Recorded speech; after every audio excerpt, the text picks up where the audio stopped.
Hello everyone, welcome back to another video lectures. And today's video is probably the last video that I will make for this class. And today we're gonna talk about exam four. And review some of the stuff that you may want to pay attention to in order to perform well on exam four. So before we go into the review session, I just want to spend a few minutes to talk with you guys. Right. So I just want to say I really appreciate to have all of you as my students this semesters.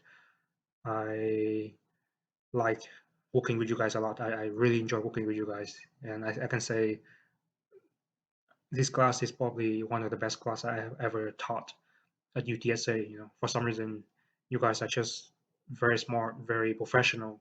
I have to say, right? Very eager to learn as well.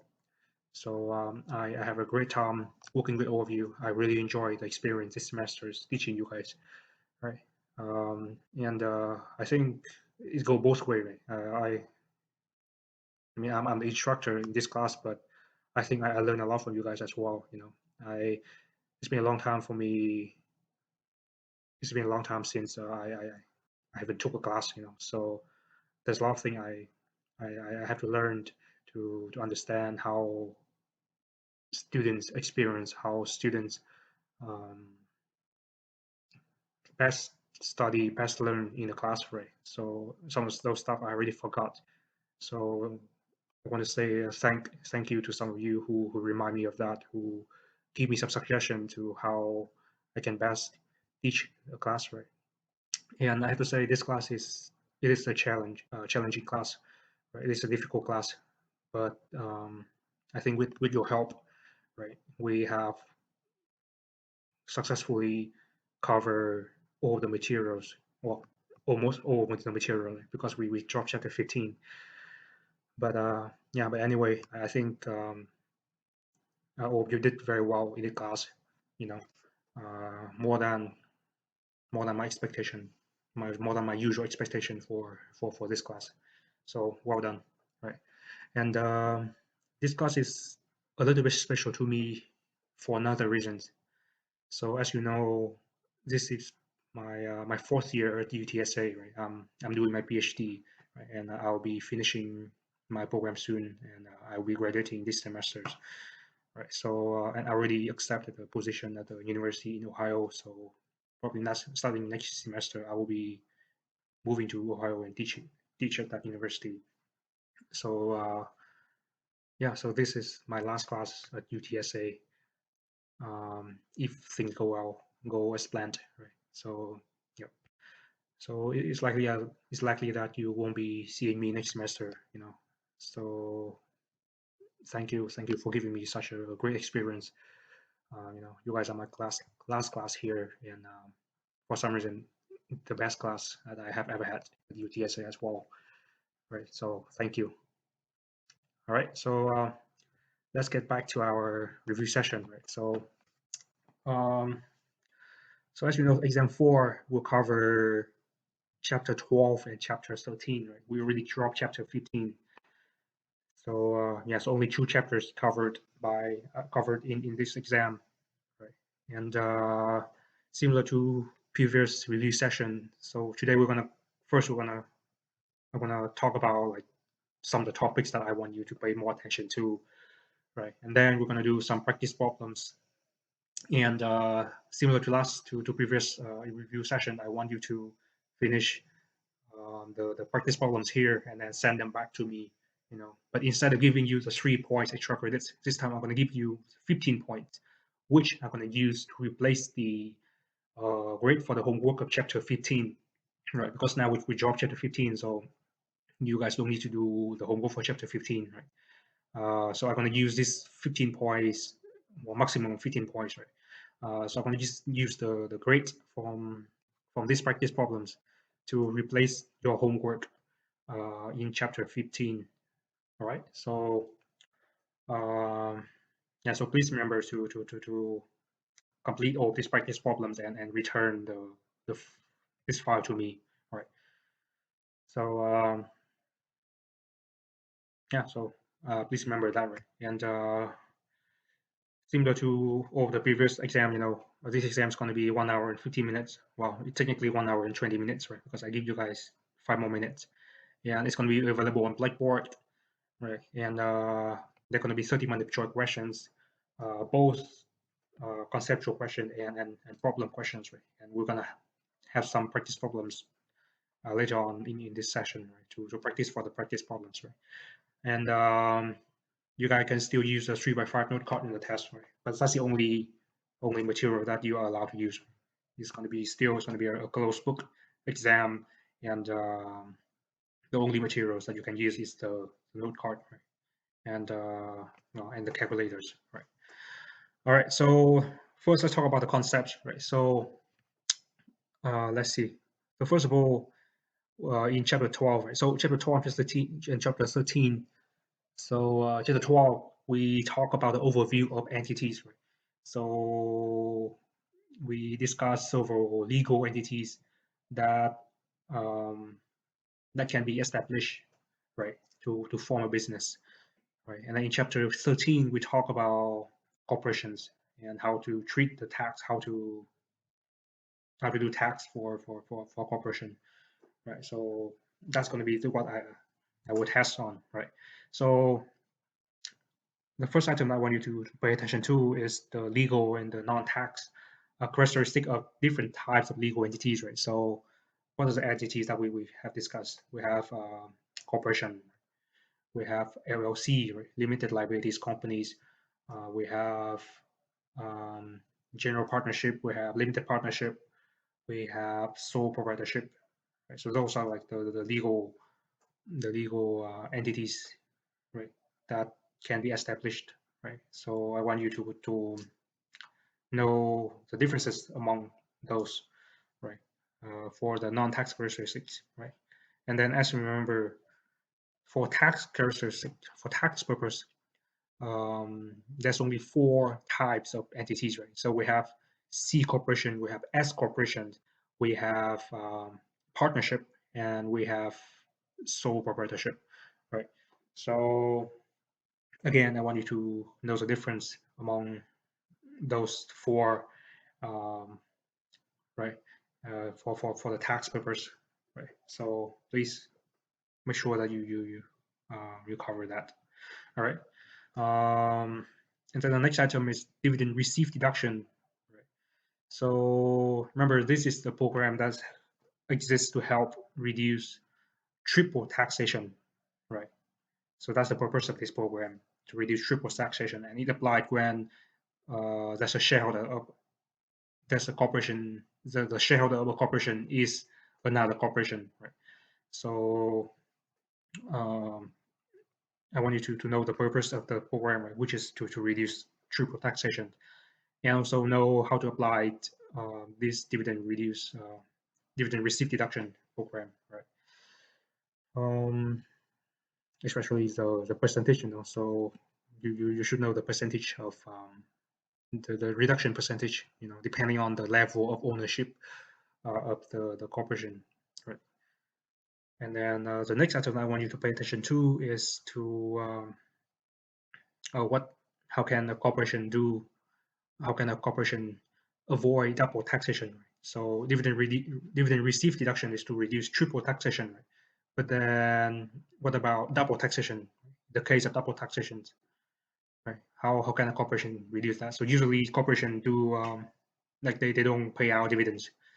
No, they retain the earnings, the after tax earnings, and reinvest that income. Right? They don't distribute the income to shareholders as in the form of dividend, right? Because if they distribute out dividends, then the shareholders now also have to pay second level of tax on the dividends they received, right?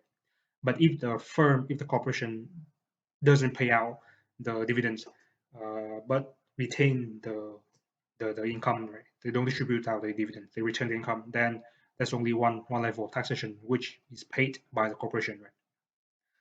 And then the shareholders, um, they're not going to be taxed until later, right? Until they sell the stock price, until they sell the stocks, and then they will pay tax if they recognize a gain on the sale, right? So yeah, so return earnings, right, is going to be the way for corporation to reduce double taxation. Right? And then we talk about net operating loss deduction, right? The deduction for net operating loss, right? So for and it's this different for difference the way we deduct net operating loss is different depending on the types of the entities, right? So for corporation and for flow-through entities is different. Right? For corporation members, there's the law change, right? So before 2018, after 2018, right? So before 2018, a corporation can deduct, can carry back 2 years and can carry forward for 20 years, right? If the net operating loss occurs before 2018, right? But after 2018, the law changes, and the net operating loss occur after 2018 can only carry forward indefinitely, right? But cannot carry back, right? So that's for corporation, right? For flow-through entities, remember the so for flow-through entities, there's the all of the income and all of the loss need to be flown to the shareholders' tax return, right? So the taxpayers, right? The taxpayers or the shareholders have to pass all of the three hurdle tests, right? So we have the at risk, the first one is the basis test, right? The at risk test and the passive loss test, right? And then on top of that, there's the I forgot what's it called. Um, I forgot what's the name. There's another limitation that only limit the deduction to below, I think, $510,000 for merit filing taxpayers, merit filing jointly taxpayers, and then $255,000 for others um, taxpayers. Right? So for flow-through entities, right, the taxpayers have to pass all of the four hurdles, four tests to be able to deduct the net operating loss, right? So just remember that. All right, so that net operating loss, and then we also talk about qualified business income. Right? So for this, I want you guys to know what it is. Right? So qualified business income, it is from AGI deduction, right? In individual tax return, right? And it is a from AGI deduction, but is not a standard deduction or itemized item. Right? It is stand on its own, right? Qualified business income, right? And then I want you to know which entities can deduct qualified business income. Right? So basically, only flow-through entities can deduct this, right? Because for corporation, they have to file their own tax return, and there's no AGI in a corporation tax return. Right? Only individual tax return have AGI, have form AGI, have for AGI deduction, right? And we know that the flow-through entities, all the income or losses can flow through the individual tax return. So that's why only flow-through entities can deduct the qualified business income. All right. And next, I want you to know how to calculate the tax basis of a corporation, right? In the properties they received in the exchange, right? So this is chapter 13 material. Right? So at the beginning of chapter 13, we talk about how taxpayers can form a corporation, right? So there's a lot of time taxpayers gonna contribute a property, whatever it is, right? It can be a piece of property, it can be cash. It's contribute to the corporation to in exchange for a number of share of ownership, right? So that's how shareholders form a corporation. Right? So um, so in those transactions, right?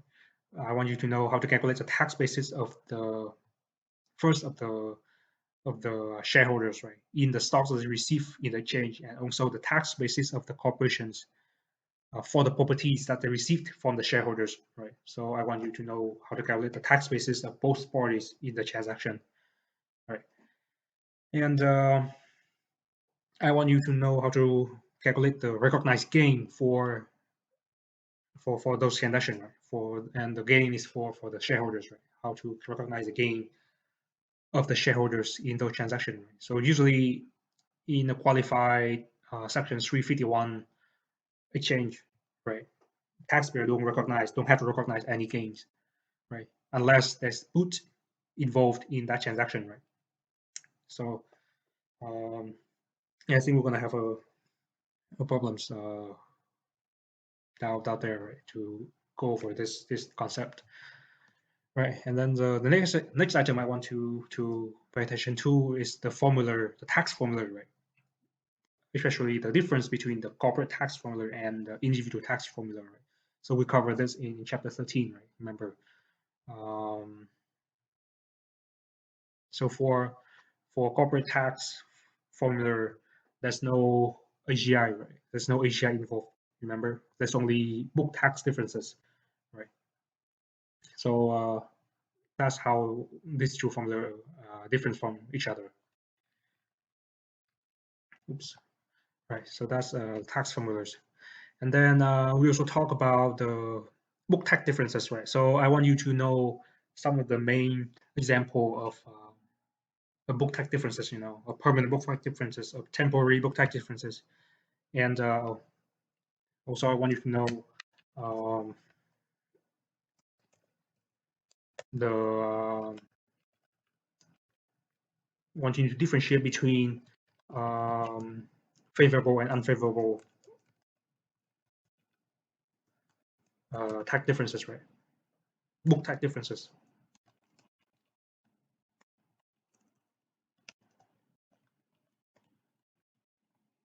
right? So favorable book tax differences mean you can deduct, mean the taxpayers can deduct more for tax purpose than than they can deduct for book purpose, right?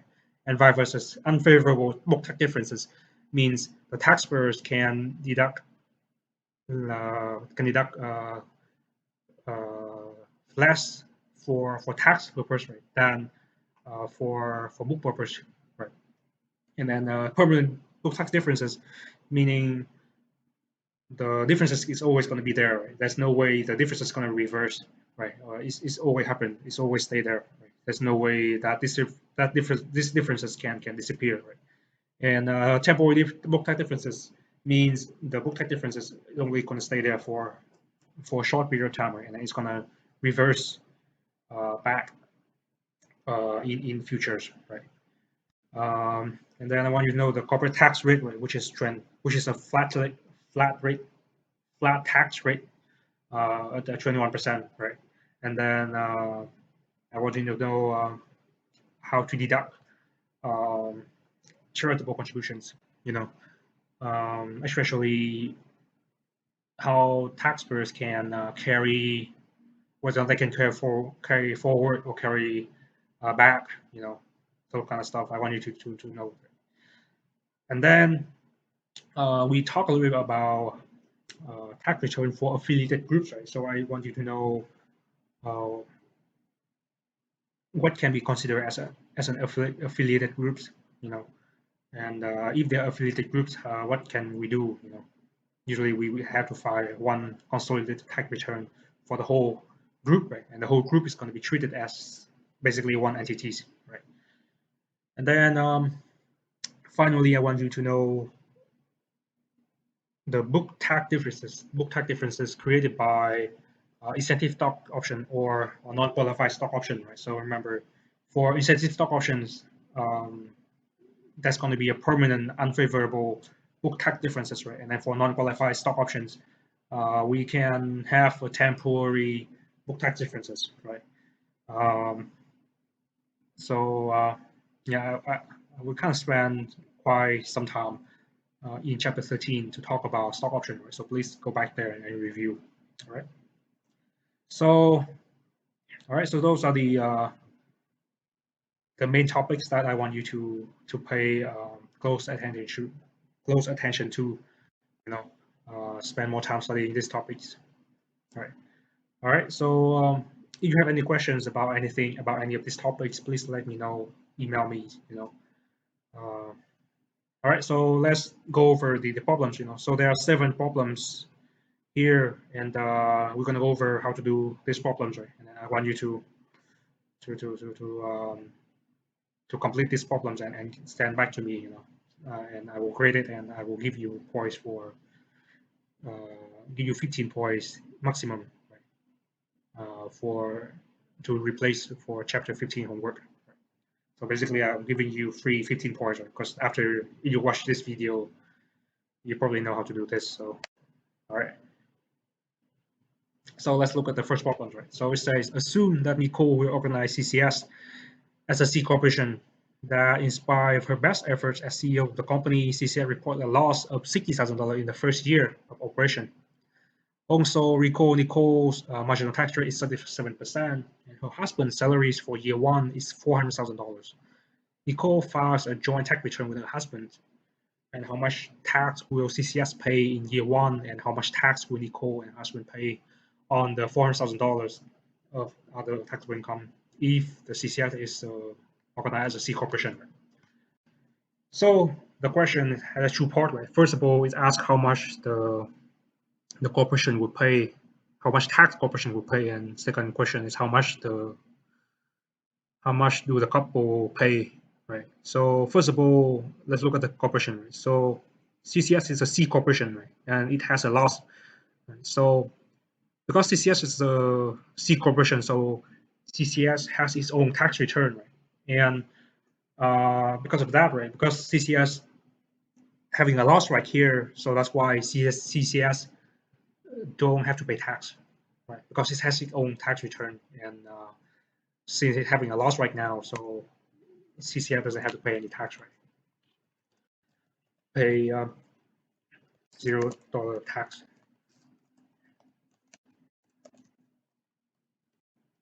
Right? How about the couple, right? So for the couple, um, since it's just a C corporation, right? So they cannot transfer the loss of the company to their own individual tax return, right? So that's why the couple cannot deduct any of the $60,000 loss right here, right? So still they have to pay tax on the whole amount of $400,000, right? So we're gonna know the couple pay it's gonna be $400,000 times 0.37, right? 37%, 37%, and that's gonna give us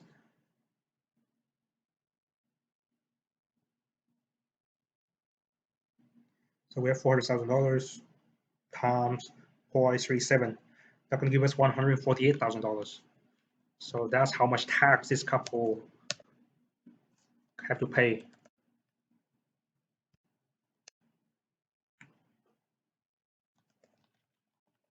Right.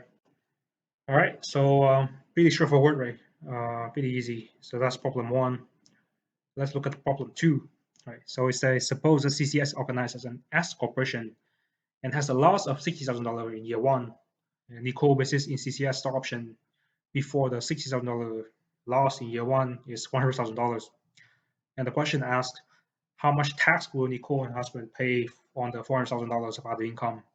Assume that Nicole passes the basis at risk and passive activity rules, and her marginal tax rate is 37%. Right, so this problem is similar to the other problem, right? So the first problem, but the only difference that now CCS is a S corporation, right? Not a C corporation, right? Meaning the loss in the company or in CCS can be transferred to the individual tax return, right? Can be used to offset the income of the owners, right? So now Nicole and husband can use this $60,000 to offset their income, right? So they have $400,000, and so now they can offset that $400,000, right? Uh, so in this case, CCS still don't have to pay any tax because they don't have their own. They don't have to have their own tax return, right? So as an entity, they don't pay any tax. Right? All of the earnings gonna flow to the owner's um, tax return, right? And then the owner's gonna pay tax on that, right? So as an entity, CCS don't pay any tax, right? So CCS, let's say CCS does not pay tax, right? And then the couple How much should they have to pay, right? So because the couple, Nicole and her husband, now can deduct the $60,000 from CCS, right? And because Nicole, right, she passed all of the tests, right? And yeah, so she can deduct this $60,000 loss, right? So and her tax rate is going to be still 37%, right? But the base now is going to be $400,000. Subtract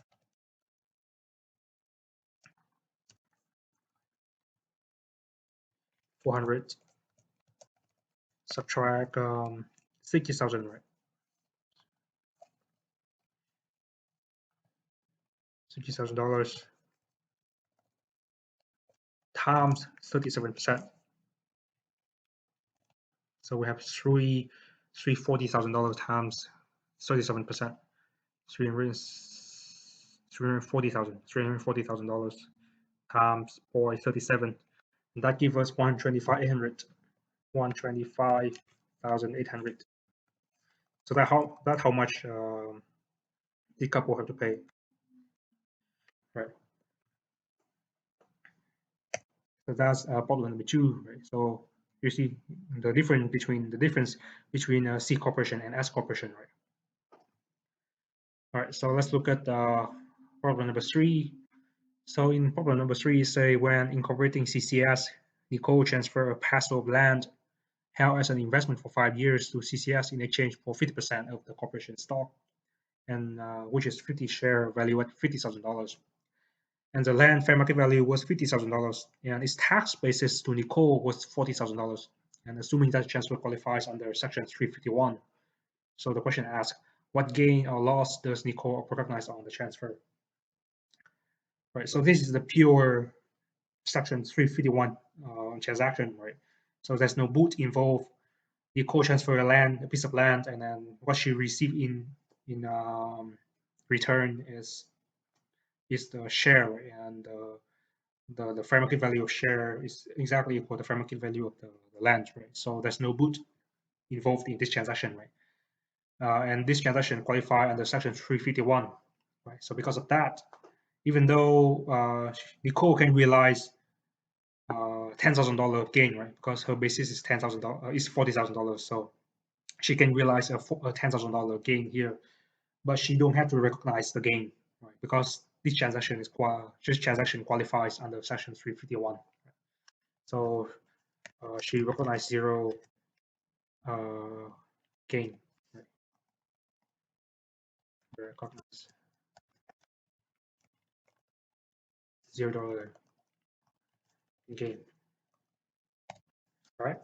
So that's problem number three, right? Very easy. Let's look at problem number four. Right. So in problem number four, it says Tom transfers property with tax basis of $5,000 and a fair market value of $6,000 to CCS, the corporation, right? In exchange for stock with a fair market value of $5,500 in a transaction that qualifies for deferral under Section 351. The corporation assumed a liability of $500 on the property transfer. So the question asks, what is Tom basis in the stock received in the exchange, right?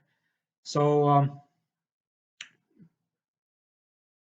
so in this case, right? So let's analyze the scenario. Right? So in this case, Tom transfer a piece of land that has a fair market value of $6,000, right? But he only get $5,500 worth of stocks in return, right? Because he has $500 of debt, of liabilities that are attached to these properties, right? So that's why the corporation already assumed the $500. So that's why he only received $5,500 worth of stocks, right? So the question asks, what is Tom tax basis in the stock received in the exchange? So this question asks the tax basis of the shareholders in the stock received, right? So let's look at, remember, I think it's in chapter could be chapter 13, right? So remember we have a formula to calculate the tax basis for stock received, right? So we start with cash contributed plus tax basis of other property contributed plus gain recognized on the transfer, subtract fair market value of boot received or the stock, subtract liabilities assumed by the corporation on property contributed, right? And whatever amount that come out of that calculation is going to be the tax basis of the stock received, right? So in this case, what do we have? In this guy Tom doesn't contribute any cash, right? So cash is zero. Tax basis of other property contributed. So he contributed the land, right? The property, right? And the tax basis is $5,000. So we have $5,000, right? Let's see. Gain recognized on this transfer. So this transfer is still qualified under Section 351, right? And then there's no boot involved, right? There's no Tom doesn't receive anything uh, from the corporation other than the stock price. So there's no boot involved, right? Even though the corporation assumed the liability for him, but uh, by the rule, the assumption that liabilities does not uh, cannot be treated as a boot, right? Unless it has the tax avoidance or personal purpose, right? So in this case, it's just a normal assumption of liability. So that's why this $500 cannot be treated as boot, right? So there's no boot involved. Therefore, there's no gain recognized, right? So there's no gain recognized on the transfer. Subtract fair market value of boot received for the stock. There's no there's no boot whatsoever involved in this problems, right? So boot here is also zero. And then subtract liabilities assumed by the corporation on the property contributed, right? So now we know the corporation assumed $500, right, in this exchange, right? So we have to subtract the $500 as well. So subtract $500. So now that can give us $4,500. All right. So the basis of Tom, the tax basis of Tom in the stock that he received from the corporation is going to be $4,500. All right. All right. So that was problem number 4. So for this problem, just stick with the formula. So as long as you know the formula, you should be fine. Right. All right. So that was the problem number 4. Let's look at problem number 5. So in this case, it says CCS, a corporation, reported a net operating loss of $500,000 in 2019. It carried the loss forward to 2020. Before the net operating loss deduction, CCS reported taxable income of $500,000 in 2020. What is CCS taxable income in 2020 after the net loss deduction? Right. So in this case, we have to look at because it is a net of loss deduction, right? And it is for corporation. So now we have to look at when did this NOL, right, the net operating loss occurs, right? So in this case, it occurs in 2019, which is after 2018, right? So net operating loss of net operating loss happens after 2018. Now we have to the taxpayer can carry forward the losses indefinitely, right? But cannot carry back, right? So in this case, this taxpayer is already carried forward, right, to 2020 um, tax return, right? So he want to deduct the NOL deductions for the 2020 tax return, right? But then remember that for NOL deductions after 2018, taxpayer can only deduct up to 80% of the taxable income, right? Before 2018, they can deduct 100%, but after 2018, they can only deduct 80% of the taxable income rate. So in this case, right, so this company has $500,000 before the application of NOL deduction, right? So 80%, we're going to calculate 80% of that rate because that's how much they can deduct, right? So 80% of $500,000 is going to be $400,000, right? Only $400,000, right? So this is going to be how much the firm can deduct. So deduction, right? Let me say deduction,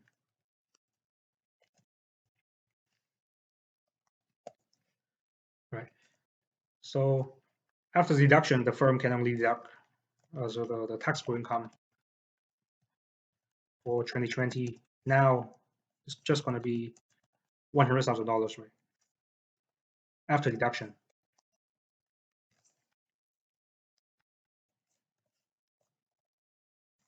going to equal $100,000, right? So that's how much they need to report in 2020 after the application of the not operating loss deduction, right? And then the leftover $100,000 of NOL deduction can be still carried forward, and they can use it next year, right? In 2021, if they haven't if they have a taxable income, right? So yeah, so that problem number 5, right? So remember the rule, right? So for losses after 2018, you can only deduct 80% of the taxable income, right? So that's how it is. All right, so let's look at problem number 6, right? So in here we have CCS Incorporated paid $5,000 in interest on a loan it used to purchase municipal bonds, right? What is the nature of the book tax difference related to the expense, right? So we know that the interest expense associated with tax exempt um, tax exempt activities or tax exempt incomes cannot be deducted, right? So in this case, this $5,000 cannot be deducted for tax purpose, right? But for book purpose, the corporation still need to report this, right? So this gonna create a $5,000 book tax difference, right? And because the corporation cannot deduct this $5,000 for tax purpose, so it's gonna create a unfavorable um, book tax difference, right? So unfavorable,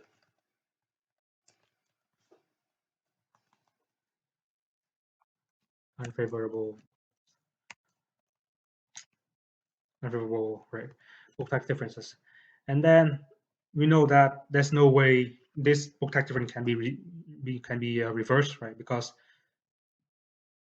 the rule said that for interest expense associated with this activity, right, with the purchase of tax exam activities, it can never be deducted, right? So it's permanent, right? So it's going to be a permanent book tax differences as well. Right? So it's going to be an unfavorable permanent book tax difference. All right. So with this kind of problems, you may need to analyze it a little bit, to see whether or not the item can be reversed in the future, So it is like say depreciation or something, and we know that at the end things going to equal, right, for tax and book purpose, right? But for municipal bonds, it cannot be, right? Or for what the other example for the dividend received deduction, right?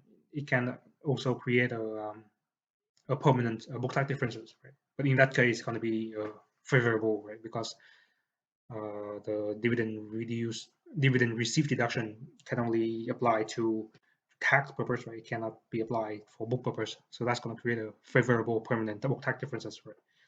So yeah, for this kind of problem, you just have to pay attention, right? And then go over some of the examples of book tax differences, the permanent and temporary, favorable and unfavorable book tax differences in the book, right? So, all right, so that was problem number 6, and let's look at problem number 7, right? So this question says CCS Incorporated issues $30,000, 30,000 non-qualified stock options valued at $60,000 in total on December 31st, 2018. The options vest entirely on December 31st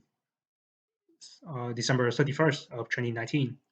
The options were all exercised in 2019 with a bargain element of each option of $3.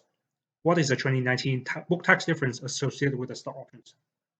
So this one is a little bit more complex, right? But it should not be difficult, right? So um, remember this table, right? The one I create, right? So we go over this in chapter 13, right? So we know that this is a non-qualified stock option, right? So we know that on, say, during the vesting period, right, the firm had to record the expense, had to record the expense of issuing the stock options, right, which is going to be the amount is going to be the fair market value of the option itself, right, which is $60,000 here, right? So for this, they have to record the $60,000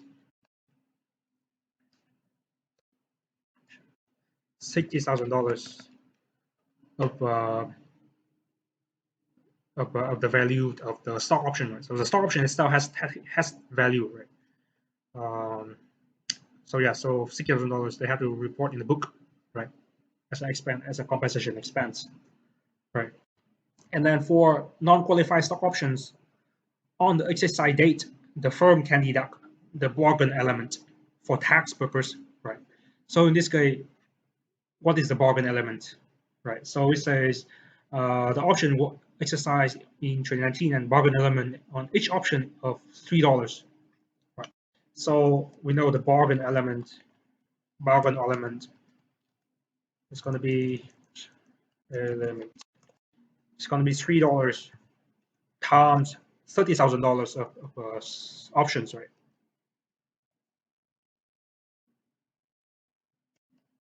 30,000 options, right? And that can equal $90,000. All right. So $90,000 of bargain elements. Right. So let's go back to our table here. So we have $90,000 of bargaining elements. So 90,000. Right. So now what do we have now? So now the amount we can deduct, right? The deduction for tax purpose is greater than the deduction for book purpose, right? In here we can deduct $90,000 for tax, but for book purpose we can only deduct $60,000, right? So now we have a favorable book tax differences, right, of $30,000, right? So the question asks, what is the 2019 book tax difference associated with the stock options? So the book tax difference is going to be $90,000, right? Subtract $60,000, $60,000, and is that going to give us $30,000, right? Right. Yeah. So the answer is $30,000, right? So even though it look quite complex, right? But once you analyze the problems, you can easily solve it, right? So you see, book tax difference is just the differences between the book and the tax, right? So the differences between these two numbers is $30,000, and that is our answer right here, right? So yep. So how you do uh, problem 7, so yeah, so that's it, right? So please complete this practice problems and submit to me. I'm going to create a link on Blackboard where you can submit, right? So yeah, that's going to be, if you feeling comfortable with all of this topics and all of this problem, and you will be able to perform well on exam number 4, right? And again, exam number 4 is going to be, oh, I forgot to mention, exam number 4, according to the schedule right now, I think is still on 2 weeks from today. Today is well, April 29th, so the final is going to be on April 13th. And let me see exactly what is the time for our exam, right? So let's say UTSA final exam schedule for spring 2020.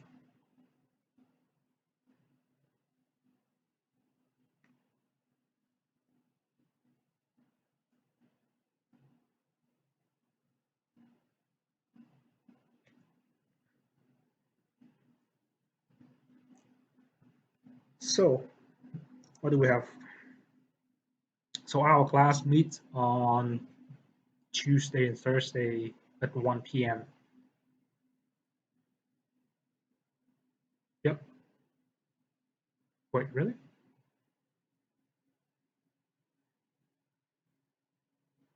Is that right?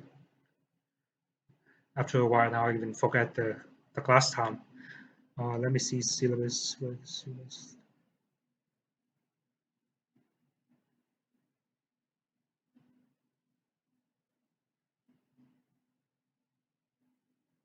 Oh, syllabus.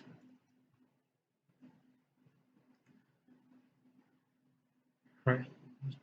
Tuesday, Thursday, uh, 1 to 2:15 p.m.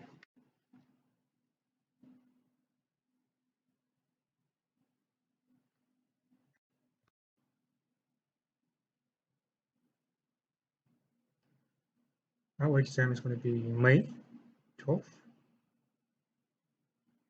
Wait, this is not what I remember. I think it's already updated somewhere. This might be the old one. Let's see. This one.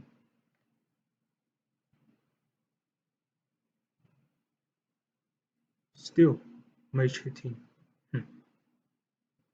Okay, let me confirm this. I don't want us to miss the final exam. So let me confirm, and I will send you an email of the exact date and time of the final exam. All right. So yeah. So I want to confirm that, and I want to let you know. All right. So yeah. So that's it, right? So that's the end of this semester of this class, right? And again, I just want to say thank you very much for being a very good and nice student to me, and for being very nice as well. I really appreciate it, and I really enjoyed having you in my class. So good luck, right?